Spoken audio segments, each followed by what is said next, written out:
Welcome to Roland's Travels. It's your host, as usual, Roland Millward. Today we have another interview for you.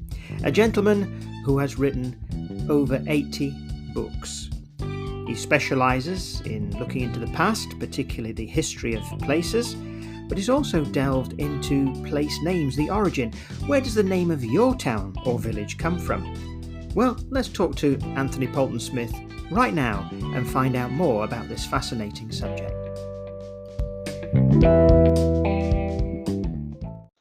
Well, I'm pleased to welcome Anthony Poulton-Smith. Anthony, how are you? I'm very well this morning, Roland, and thank you for the invitation. Oh, it's a pleasure. I'm glad you've been able to come onto the podcast, and we're looking forward to hearing what you've got to tell us. So, first of all, can you tell our listeners a little bit about your background and how you came to be a writer? First and foremost, I was an engineer until my mid-30s. Worked for 3 companies. I got made redundant 3 times in 4 years, and I thought, I'm not going to do this anymore. So I was in a position where I was able to choose what I wanted to do. I'd been published a couple of short stories before then, and I thought, what I'll turn to writing. I can't get any lower than I am at the moment. I'm into certain things that were going on, so I decided I'm going to take a correspondence course to learn how to be published. I mean, I knew how to write. That wasn't the problem. So I decided to do that. But I've always had a fascination with language, always. I can't remember a time when I wasn't. When I give talks, I always turn around to people and say, well, how long, surely you can't have been fascinated by language all your life. And I can clearly remember, it may not be my earliest memory, sitting on the kitchen table. Now, that dates it, doesn't it? Sitting on the kitchen table, and Mother was scrubbing away at my knees with a questionable cloth. Long socks, short trousers, and saying, if only. I think she was referring to the crawling around the floor or something like this. So I couldn't have been that old.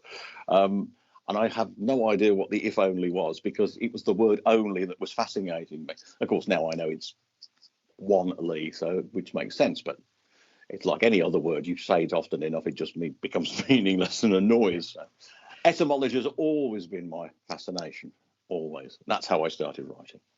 Oh, that's brilliant.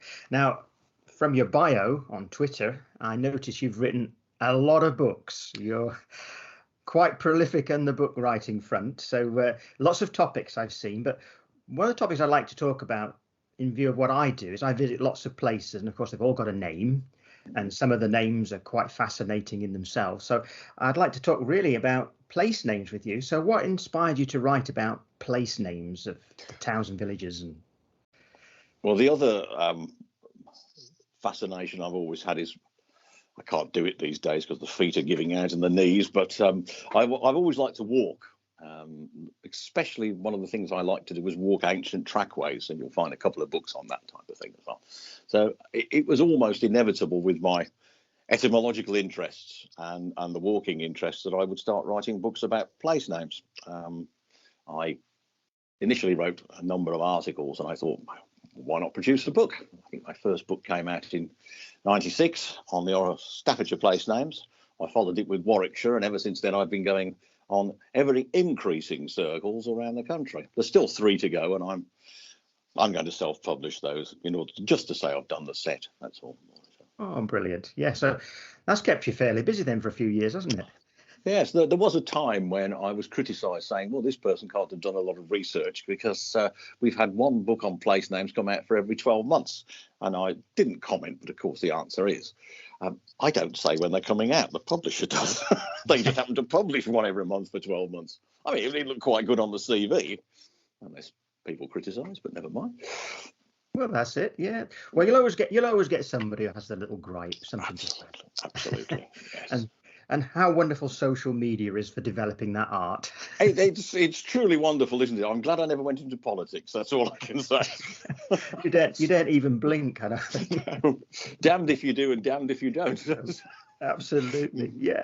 So thinking about the place names, can you tell our listeners how generally place names have developed across? Well, we'll deal with England. No, they're everywhere, but let's just deal with the UK, as it were. Yeah, I particularly only written books about English place names. Welsh has me baffled completely. Southern Scotland are largely, anyway, majority of them are English place names, or from the Old English language. The place names, the majority that we see out there, come from Old English, which is very often referred to as Anglo-Saxon. No, it's Old English. If you say it's Anglo-Saxon, it suggests that the Angles and the Saxons, the Jutes and the Frisians brought it with them. They didn't. When they got here, they created the language of Old English, which I suppose like Pidgin English, it would have been all Pidgin Proto-Germanic or early Germanic language. It's a beautiful language. I think it's absolutely lovely, as long as you can tolerate the Midlands accent that they would have used. But have a listen to YouTube. The one everybody listens to is Beowulf. Well, that's a bit late. I suggest go for the Lord's Prayer, because you will be able to follow it with one line. One line's different, but the Lord's Prayer in Old English, and you will be able to speak along with it, because everybody knows the Lord's Prayer. So you'll be able to follow that, and you'll be able to listen to what the language is telling you. It's really lovely. It's a simplistic language. They also brought with them an idea. The culture was different, whereas the Celtic peoples that were here before were very much large tribes. These were very much small tribes. 12 to 15 people was sort of the maximum that the Saxons, I'll refer to them generically as the Saxons, that would be the maximum they would be looking at. Much more than that, they would have had to have farmed an area so big that the logistics would have been they wouldn't have been able to cope with it. It would have been too big to manage easily. So 12 to 15 people, and they would speak of, they lived at home. They would speak of the neighbouring villages to associate them exactly where they are. The four most common place names in the country are Norton, Sutton, Aston and Weston. The Northern Ton, or Northern Farmstead, Southern Ton, Eastern and Western Ton. And of course it's relevant to where they are. Somebody living north of them probably call their place Sutton or that type of thing. But the majority have just a description, just telling people what it is. The suffix tends to describe the place, Ton as in farmstead, Ham as in homestead, which is just a bigger building on a farmstead, or sometimes it can be a water meadow, depending on which one you're looking at. Research will tell you. Dun is a hill. Wick is a specialised farmstead. It's all fairly simplistic, but the first element will tell you a little more description, like somebody's farmstead or the Northern Farmstead or where it is or what they do there or something like that. I mean, I suppose the Chiswick would be the one. So it's Cheesewick. So the specialised farmstead, the Wick, is their speciality is cheese. Cheese. Or dairy produce, generally, one would think. Interesting. A little bit like surnames developed as well, isn't it, from descriptions and places and so forth? Surnames come from place names, nicknames, fathers' names, sort of like Donaldson, Rogers, Richardson, that type of thing, and also nicknames, yes. Yeah. So it's all interesting stuff. So when people are going around and seeing or driving along and seeing these village names they're passing through, the kind of key is quite often the ending is quite an easy one. So if it's a Ton or a Ham and so forth, you can get an instant description from that part of it. The other bit you might have to work out and dig a little deeper. Yeah, that's it. But it's I say driving around. I do a lot of driving around for talks, and I pass these signs, and it drives me nuts. I can't remember exactly what it means or something like that. Especially when it talks about people's names. Yeah. So Nottingham is famously used to be Snottingham, the homestead of the family or followers of a man called Snot. Now I know that, but I pass other things, and it's the personal names I can never remember. Yeah, those are the there's ones. So many. There's so many. There are. Yeah, I know a lot of them are. Yeah, I've got to just remember what day of the week it is, Anthony. So you're doing very well. Yes. Welcome to my life. Yes. Yeah. So thinking about these names, are there any places that you've researched that you've really been struggling to find any origin of the name for? There are a number. It's not an exact science. If you can find, I mean, ideally what you'd like to find is a record from whenever the place was first founded, or in about anything from 500 to 700 AD. And you hopefully find something every 50 to 75 years thereafter. And then if you look at it in reverse, you can see how the name has developed. You're looking at it backwards. You know the language they're looking at. You know the people. It's all written phonetically, so as long as you know more or less where the person came from, you know more or less what his accent was, you know more or less the person who's listening to him. And if you find that suddenly spelling changes wildly, you'll realise that person isn't a native. Isn't a local. He may come from Scotland. He may come from Ireland, but of course it all sounds different, especially the vowels. But you never find that ever. So you have to sort of put the bits in the middle, and it's not an exact science, but there are amazingly a lot that we don't know for certain. When I'm giving talks, one of the things I'm always asked for is Tardebigge in Worcestershire, which nobody will ever have heard of if it hadn't been for the fact that it's got the longest flight of locks on the canal system in the country. That's about all it's famous for, unless you happen to know that Tardebigge, nobody knows where the name comes from. There's not a clue at all. The other one that I'm very often asked is in County Durham. There's a place called Pity Me, which locals will have, but it comes from the French petit mer, little lake, or little sea, or whatever you want, little water. It doesn't make any sense at all because, all right, there is a bit of water around there, but it's too late. The French wouldn't have influenced it that much at all. There are only, to my knowledge, 4 purely French place names, and they are not modern in any way, shape or form. They are Norman and up to probably Plantagenets, but that's about it. The place names were named by the locals, much the same as you do today. But there are 2 that we're not sure of that will probably come as a surprise. One is the longest river in the UK, which is the Severn. We do know that the Romans referred to it as Sabrina, and probably that comes from the Celtic goddess as well, heathen goddess that kept the waters flowing. There is Diva, Chester, the River Dee, that's the same thing. So there's a likelihood that is, but we have no idea who Sabrina was. She's not recorded, she's not around. There is names here and there, but not anything to do with the UK. It may be a transferred name, but we're absolutely not sure at all whether even Severn comes from Sabrina. It's close, but it's a bit far out. The one that will surprise you is the City of London. We haven't got a clue where that name comes from.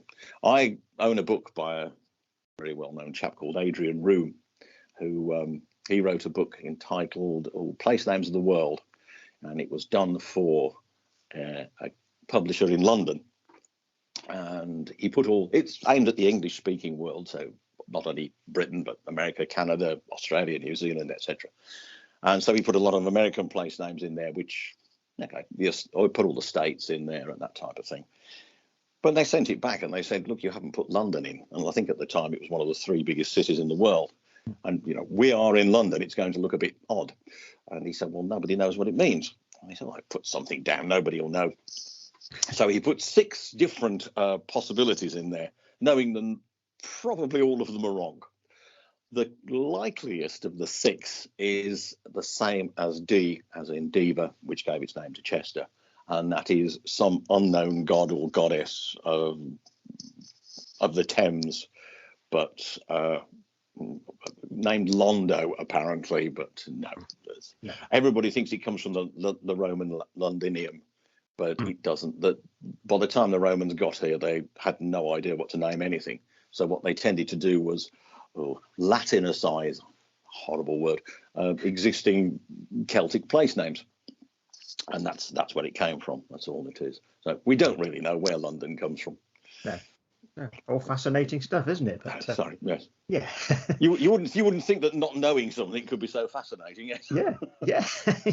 Well, it's all good stuff. So thinking about the different place names that you've come across, which obviously must run into thousands by now, many thousands. Which place names do you find the most fascinating, and for sort of what reason, if you like? Right. What I like is a place name which, when defined, can give you almost a snapshot of what's going on at the time. there are lots of places with chipping at the front, and you will also see the street name Cheapside. Cheap is the Old English Saxon word for a market. So Cheapside was where the market was, the road at the side of the market. So this is why we say we didn't get something cheaply, we got something on the cheap, because it's a remnant from an old word, so we got it on the market is what it means. Mm-hmm. And it's probably given us the word meaning inexpensive. There is some argument about that as well, but there are other things. Bentley was he's a very common place name. The Lee on the end refers to a natural woodland clearing. It's a nice place to want to live, because you haven't got to cut anything down in order to start your little village or your settlement. You've got the woods around there if you want it. You can gather nuts, berries, whatever. But the reason it isn't naturally cleared is because it's wet. So the trees can't get a foothold. Because it's wet, it's because it's got springs. So you've got everything you need. You've got building material, you've got a source of food, and you've got water, which is obviously imperative.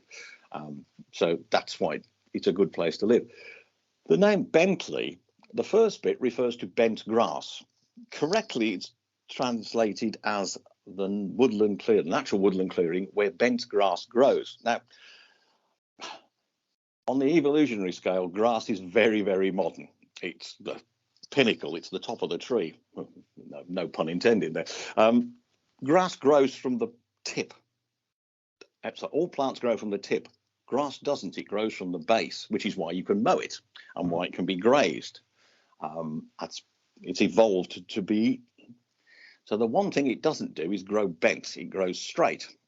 But because it's required to be grazed or whatever, it'll fall down under its own weight. It has no woody stem.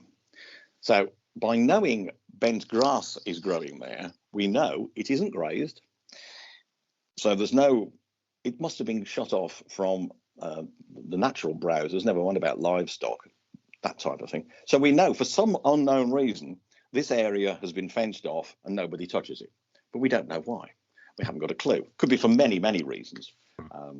But it just, again, it gives you a mental image straight away of what the place looked like in Saxon times. Nobody ever going to paint a field of bent grass, for goodness sake, or the camera wasn't invented. There are a couple of others as well. One of my particular favourites is very much in the news this year, was Windsor. It tells you exactly what it does. I hate the phrase, what it does on the tin. Yeah. Many years ago,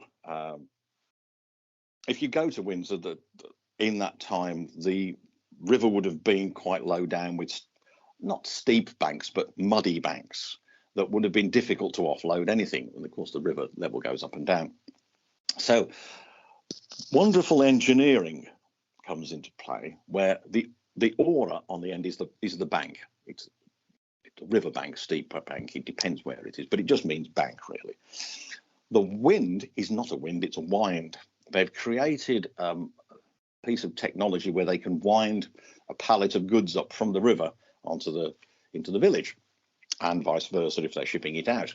So, and again, it's an absolutely wonderful name because it's so easily to picture that name. Picture it in the way it is, and a lot of river names do the same. Ludlow has the Lud, River Lud, but it's the loud one, and that type of thing. Those are the things I like too. It produces an image that we're never otherwise going to see. No, that's right. You can just think about that. People busy on the river, getting the goods in and out and so forth. Yeah. I mean, one of the questions, well, where was this thing? People are going to go around, I don't know, with a metal detector or something. Well, it's probably wood for a start off, but you're never going to find any remnants of it, and it was probably moved a lot. Yeah. Yeah, things that have gone on over the years. It's amazing, isn't it? And that's it. It's nice to know that these are actually in place names as well, that we can learn a bit what happened back in time through the place name. That's good. Well, thanks for that. So obviously, you've written a lot of books on these place names. Where can our listeners find your books if they'd like to get a copy and do some more research and find out where they live, what it's called, etc.? The bog standard reply is all good bookshops but go to my website, Poulton-Smith without the hyphen, poultonsmith.co.uk, gives you a list of all the books. the email facility is still not working. I'm working on it, but I'm not an IT bloke, so I'm getting somebody else to work on that for me. It's something very simple I've done wrong, but never mind. But there's an email address up there. Just click on the link and you can get through to me. And you can also get them cheaper from me than anybody else. So. That's nice to know then, isn't it? Yeah. Christmas is coming, and I tell you, most of the subject matter, as I already said, is 1,500 years old. So it's not going out of date in our lifetime. No, that's right. Yeah, it's nice to have books that you can also refer to, I find, as well, because like you said, you'll forget some of these names. You think, what was that name again? And you can go and get the book off the shelf. Happens to me every time somebody gives a talk. I always make the statement at the beginning. Look, two things it only has to be English place names, and if you're going to question me, please, you have to ask questions that I know the answers to. Yeah. And I never do. So. Well, at least you've written your own books that you can go back and refer to. Yes, there is that. Oh, Anthony, it's been lovely to talk to you on the podcast. Thanks for joining us today. Again, thanks for the invitation. I'm sure our listeners are going to click on your website. I'll pop some links everywhere they can find the website to click on as well. Wonderful. And, we look for, I think, is it 86 books I last saw on your 86. I've got one coming out in March, which is looking at the potteries. I did one on Underground Birmingham, and this is Underground in the potteries. And then I've got 3 Yorkshire books on place names coming out, which I am trying to fit in the middle somewhere. We're going to hit the 90 very soon then, really. The 90, that's definitely be. But will I do 3 figures? I can remember years ago when the first one came out, and I thought, will I do 2? And when I done 2, I thought I'll never get to 5. And then no, 10's way out of my league, And all of a sudden, the next thing I knew, it was 50, and now 80 odd. Yes. Yes. Oh, well done. So once again, thanks ever so much, and we'll keep following you, see how you're getting on, and look forward to those books being published. Thank you very much, Roland.